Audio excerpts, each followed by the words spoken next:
Merci de vous informer sur Molière Télévision, mesdames, messieurs, avant tous les titres.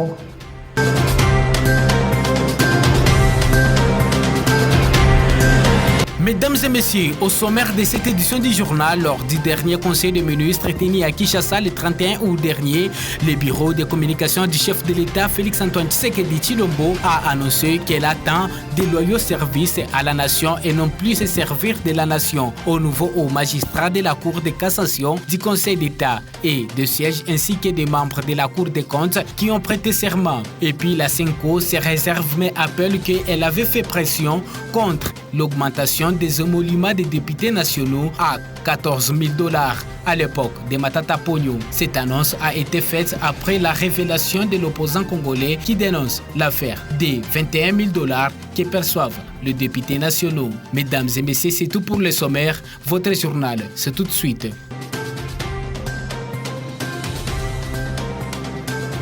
On démarre donc avec cette information, mesdames, messieurs. Félix-Antoine Tshisekedi Tshilombo, chef de l'État congolais, attend des 63 hauts magistrats de la Cour de cassation du Conseil d'État et de siège, ainsi que le membre de la Cour de comptes qui ont prêté serment le 31 août dernier au Palais de la Nation, de loyaux services à la Nation et non de se servir de la Nation. Ceci ressort de sa récente communication lors du Conseil de ministres. Suivez. La communication du président de la République a porté sur 5 points principaux, à savoir 1. De la prestation des serments de hauts magistrats et de la rationalisation de l'action de la magistrature.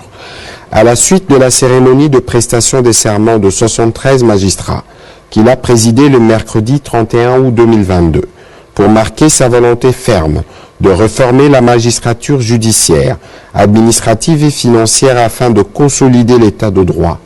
Le président de la République a tenu à rappeler que ces hauts magistrats devraient intégrer l'idée fondamentale de service, dans le sens de servir la nation et non se servir de la nation. Il a attiré l'attention des nouvelles autorités judiciaires sur l'émergence des mécanismes favorisant, à travers certains engagements, la délinquance et la fraude fiscale. Cette attitude paralyse les efforts de la nation à la mobilisation de recettes et contribue à la promotion de l'incivisme fiscal, tout en renouvelant son engagement à l'indépendance de la justice, valeur essentielle et fondatrice de l'état de droit. Le président de la République se réserve le droit, en tant que garant du bon fonctionnement des institutions, de s'assurer que chaque institution joue pleinement son rôle, et ce, dans le seul cadre normatif lui reconnu, tout en s'abstenant de porter entrave directement ou indirectement à l'action tout aussi constitutionnelle d'autres institutions.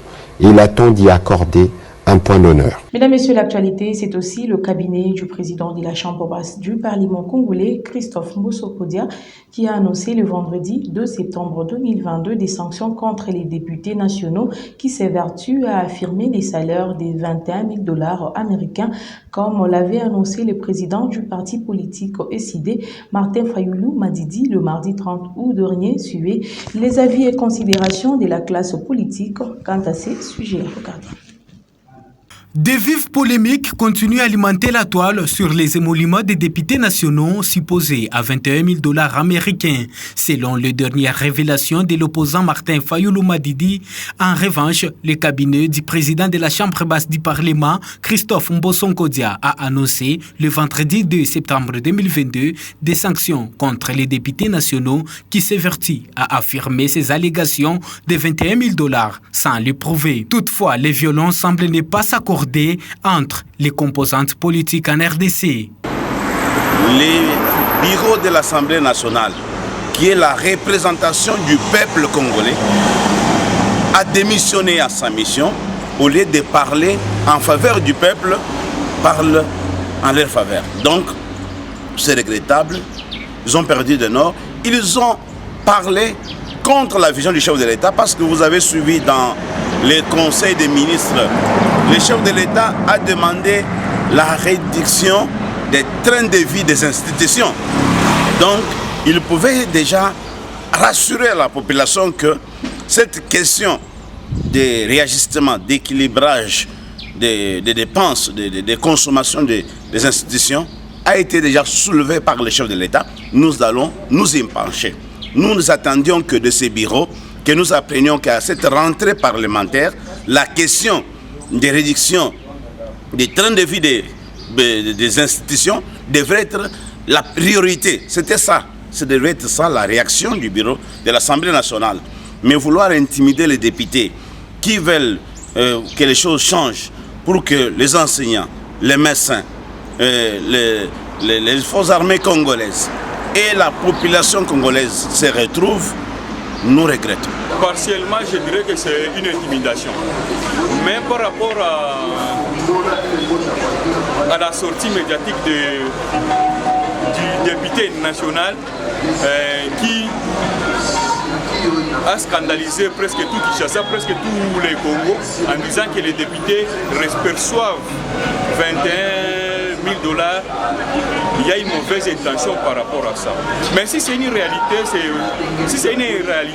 c'est vraiment un scandale pour le peuple congolais. Et les 21 000 $ dont il parle comme émolument des députés, c'est un faux problème créé de toutes pièces. Et d'ailleurs, c'est un homme normalement qu'on doit arrêter pour avoir occasionné de faux bruits. Moi, je crois que sa place doit être en prison. Rappelons que dans son message adressé aux Congolais, Martin Fayulu Madidi avait exigé dans la foulée la démission du bureau de l'Assemblée nationale de la RDC, Christophe Mbosso, pour son opacité.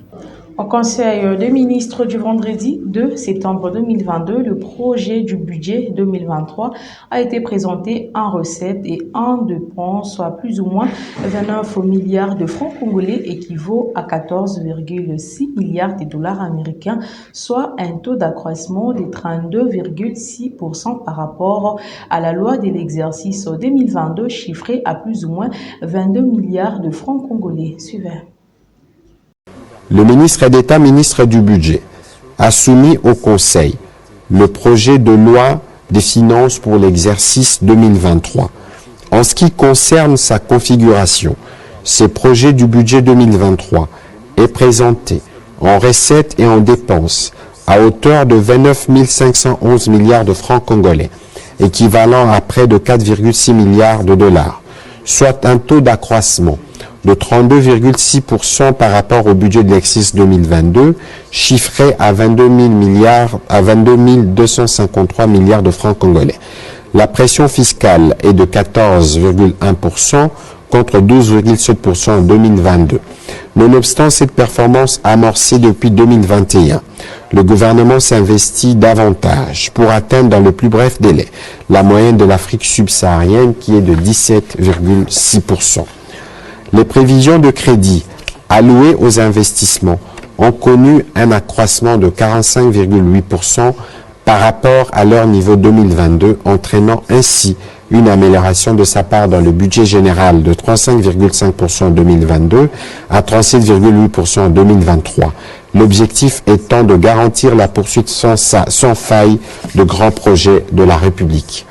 Après débat et délibération, le Conseil a adopté ce projet de loi des finances qui sera déposé à l'Assemblée nationale le 15 septembre. Processus électoral de 2023 en République démocratique du Congo, Denis Kadima, président de la Commission électorale nationale indépendante, était devant les étudiants de l'université Kimbanguiste pour leur parler des contraintes liées à l'organisation de prochaines élections de 2023. Pour lui, la CENI n'a pas encore reçu l'argent pour ces échéances électorales. Suivez. Quand on parle de contraintes, c'est pour les surmonter. Ce n'est pas pour pleurer et se dire qu'on ne peut rien faire. Parmi les contraintes, il y a la situation sécuritaire de notre pays. Personne ne peut nier que nous avons des difficultés sur ce plan-là.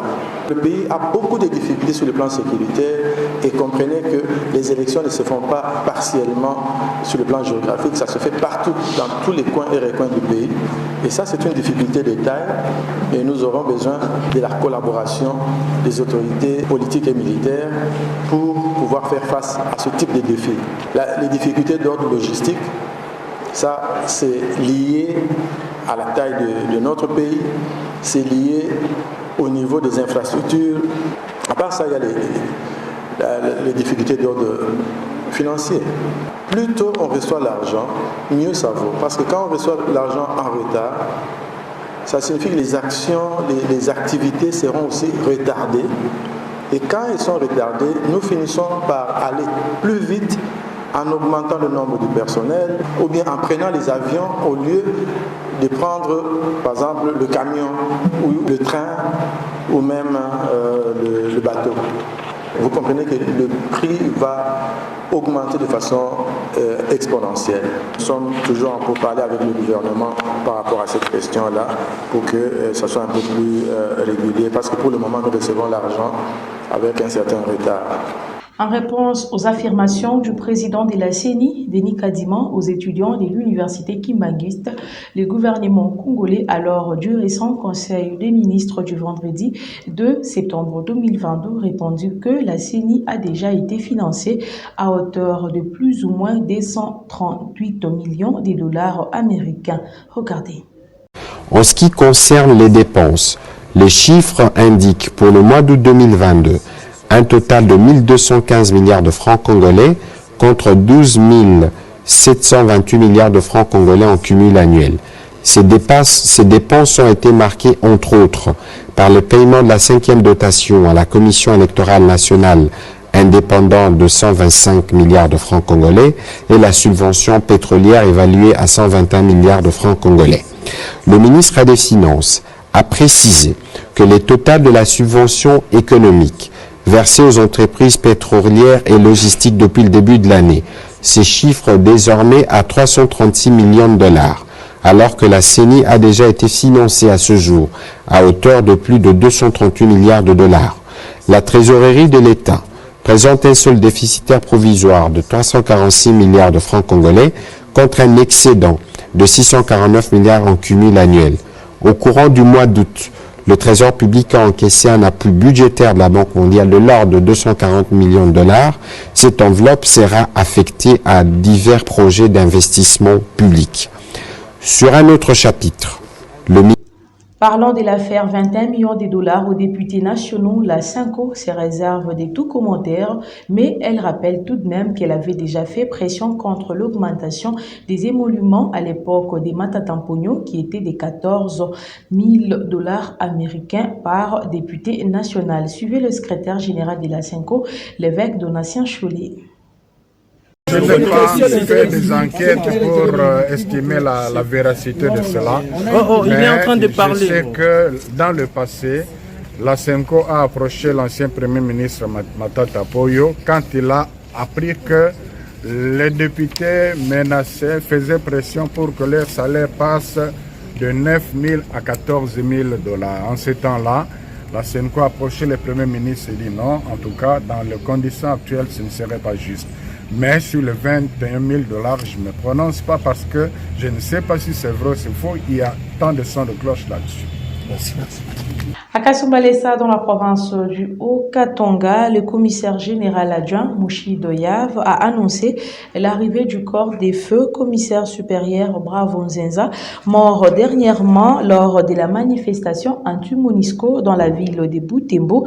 Le mois dernier, c'était lors de la parade spéciale organisée dans cette contrée de la République démocratique du Congo le vendredi 2 septembre 2022 que cette annonce a été faite. Plus de précisions dans ce reportage de Bernard Ndomba, rendu ici par Ruth Mujinga.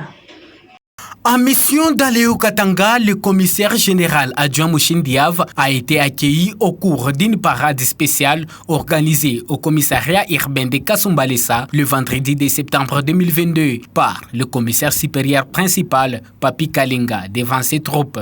Cette autorité de la police nationale congolaise a, dans son allocution, annoncé l'arrivée du corps du fait commissaire supérieur Bavon Nzenze, dont l'inhumation s'effectuera à Lubumbashi pour lui rendre le dernier hommage digne de son rang.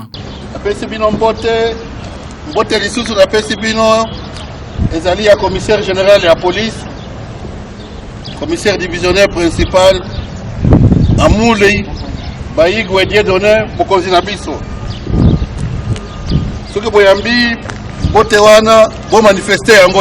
Après la parade, Yav Mouchin de Patience, commissaire général adjoint, est allé présenter les civilités à l'autorité urbaine de Kasumbalesa, André Kapampa, en guise de la présence Pour rappel, le commissaire supérieur Bavon Zenzé est décédé à Butembo lors d'une manifestation anti-Monisco le mois dernier. Mesdames, Messieurs, parlons éducation. Dans cette édition du journal, les préparatifs de la rentrée scolaire vont bon train. À Kananga, chef-lieu de la province du Kasaï central, la ministre en charge de l'éducation a réuni le vendredi 2 septembre 2022 les comités provinciaux de l'éducation en vue de prendre des mesures nécessaires pour que les élèves regagnent l'école dès ce lundi 5 septembre 2022. Cette rencontre s'est tenue au centre de ressources situé dans la commune de Kananga. Soleil Toumba nous fait le point. Les provinces éducationnelles Kasaï central 1 et 2 balisent ainsi le chemin pour la rentrée scolaire effective 2022-2023, dont la date est fixée pour le lundi 5 septembre 2022. La tenue par la patronne de l'éducation au Kasaï central de cette réunion préparatoire avec le comité provincial de l'éducation se veut rassurante pour la reprise des cours à l'EPST, suivant ainsi ces dispositions prises par le ministère national du tutelle. 1. Les parents sont libres de se procurer les fournitures scolaires, les uniformes et la tenue de l'éducation physique au marché de leur choix. 2.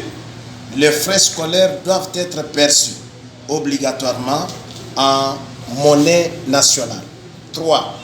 Les inscriptions sont gratuites et doivent être faites aux dates fixées par le calendrier scolaire 2022-2023. 4. Aucun élève ne peut être exclu pour raison de son appartenance ethnique, raciale, religieuse ou pour raison des frais scolaires. Marie-Jeanne Tudjumouenamunda, ministre provinciale de l'éducation, martèle les signes pour la rentrée scolaire prévue pour ce lundi. J'ai pris les dispositions en l'absence des provinciaux titulaires pour relever les défis. Rentrée réelle, sûre, effective, apaisée, sereine le 5 septembre chez nous au Kasaï central 1 et 2. Quant à la gratuité de l'enseignement à l'école primaire, Marie-Jeanne Tudjumouenamunda invite ainsi les gestionnaires au respect strict. Chez nous, au Kasaï central, la gratuité de l'enseignement primaire public est une réalité irréversible. Et cette gratuité est réelle et effective dans tous nos établissements publics. Il faut le dire, contrairement au bruit qui courait de partout sur la ville de Kananga, faisant état du report de la date de la rentrée scolaire, la délégation syndicale présente à cette rencontre a lancé un appel pathétique aux parents d'élèves à envoyer les enfants de ce lundi à 7h30 à l'école pour la reprise des cours. Éducation toujours à quelques heures de la rentrée scolaire édition 2022-2023, une réunion spéciale a vécu le samedi 3 septembre 2022 à Lubumbashi dans la province du Haut-Katanga, tenue par le conseiller du ministre de l'EPST dans la province du Haut-Katanga dans le but de renforcer le respect de la gratuité de l'enseignement primaire. Regardez. Une réunion spéciale de l'enseignement primaire, secondaire et technique a vécu ce samedi 3 septembre 2022 à Lubumbashi dans la province du Haut-Katanga pour sensibiliser les responsables de ce secteur pour le maintien de la matérialisation de la gratuité de l'enseignement primaire prônée par le chef de l'État, Félix-Antoine Tshisekedi Tshilombo. Cette rencontre a été animée par les conseillers du ministre national de l'EPST en séjour dans le Haut-Katanga. Il existe des dirigeants des écoles qui se complaisent à imaginer des comptoirs privés de perception des frais scolaires à l'école publique primaire et des frais qui savent pertinemment n'être pas dus au regard de la Constitution dans son article 43, des textes réglementaires, notamment la circulaire de Madame la secrétaire générale à l'enseignement primaire secondaire technique, les arrêtés du gouverneur de province et également l'arrêté du ministre de tutelle qui, tous ces textes-là vont dans le sens d'interdire quelque perception que ce soit au titre de frais scolaires dans les écoles publiques primaires. Donc nous sommes venus ici pour nous rendre compte et déférer tous ces gens, tous ces contrevenants devant la justice. Parce que s'il y a des combines, des convenances entre corporations, cela ne peut pas engager la justice. Donc, s'il y a de craintes des uns sur les autres, mais la justice devra faire son travail.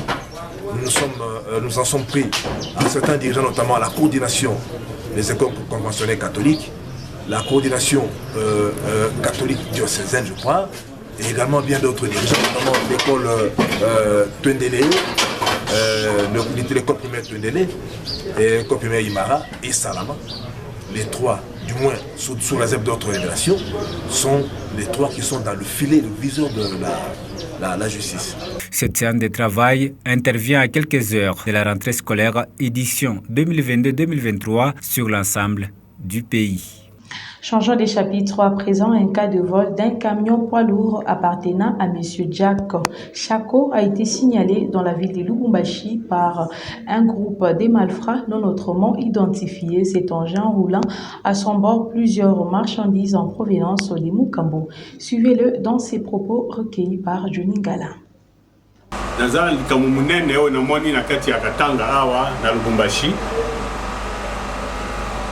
Nabungisi mutuka nanga bayibi yango nayebi bato bayibi yango te nde na yawa epa ya Molière papa lembalemba atalelanga makambo oyo ekomeli ngai nde nazali boye nazali vraiment dessus ezala moyen nyonso ekei naza na mbongo te naza na eloko ya kolia te na ndako nayebi te ndenge na kosala bayibinga mutuka ya munene mutuka wana ezali Volvo FL6 eza ya malili oyo balobaka eza ya conteneur oyo ezali ya frigo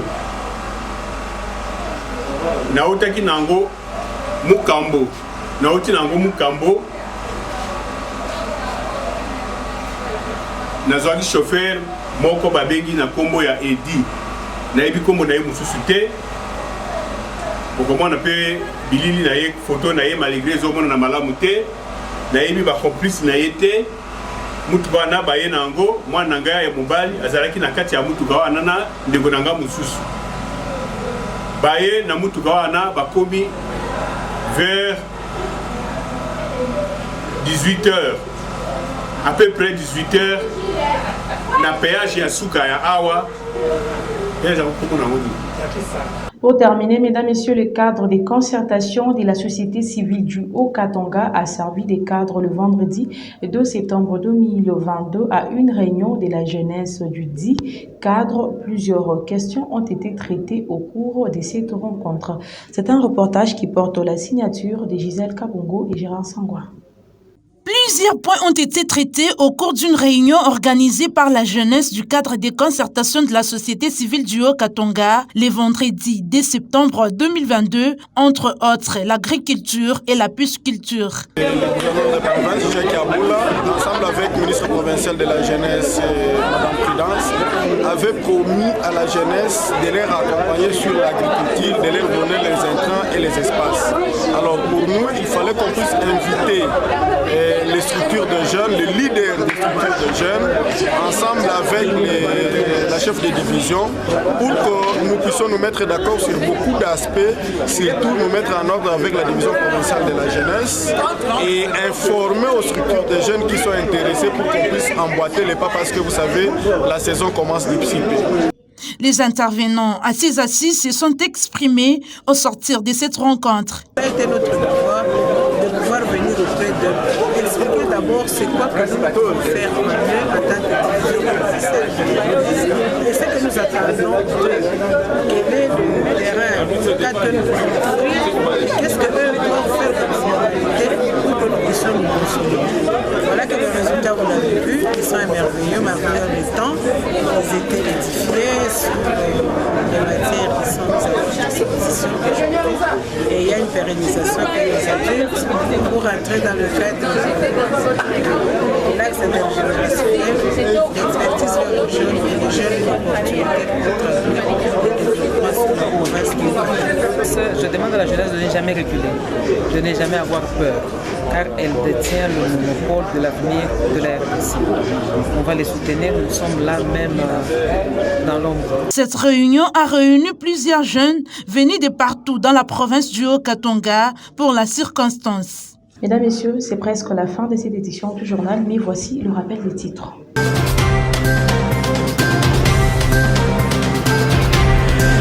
Au cours de cette édition du journal, vous avez suivi lors du dernier conseil des ministres tenu à Kinshasa le 31 août 2022, le bureau de communication du chef de l'État congolais a annoncé que le chef de l'État attend les loyaux services à la nation et non plus se servir de la nation au nouveau haut magistrat de la Cour de cassation, du Conseil d'État et des sièges ainsi que les membres de la Cour des comptes qui ont prêté serment.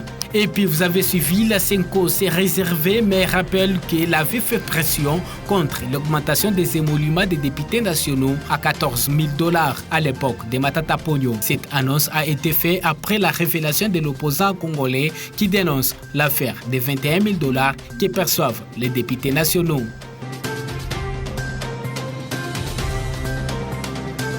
Ça n'est fini pour aujourd'hui. Merci mesdames, messieurs de l'attention particulière que vous avez prêtée à cette édition du journal. À très bientôt.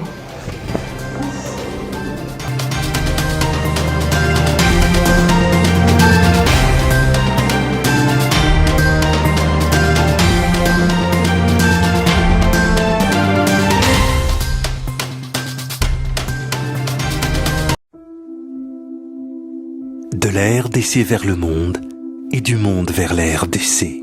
Présent sur tous les corridors desservant la RDC, LMC offre ses services de transport maritime et multimodal de Dar es Salaam à Mwanda, en passant par Goma, Bukavu et Bunia, de Lobito à Zongo, en passant par Lubumbashi, Kolwezi et Mweneditu, enfin du corridor national de Boma à Kisangani pour les provinces de Kinshasa, du Congo central et du Bandundu, couvrant ainsi l'étendue du territoire national. Par son service de cabotage, le géant des mers couvre le continent africain du nord au sud, via les ports de Safi jusque Durban, de l'est à l'ouest, via les ports de Mombasa jusque Kribi, ainsi que toute la côte ouest africaine. À sa ligne Afrique-Europe s'ajoute celle de l'Extrême-Orient par la Chine et du Proche-Orient par les Émirats arabes unis. Au service de la nation congolaise depuis 1974, les lignes maritimes congolaises garantissent un transit time concurrentiel et un service de porte-à-porte sécurisé.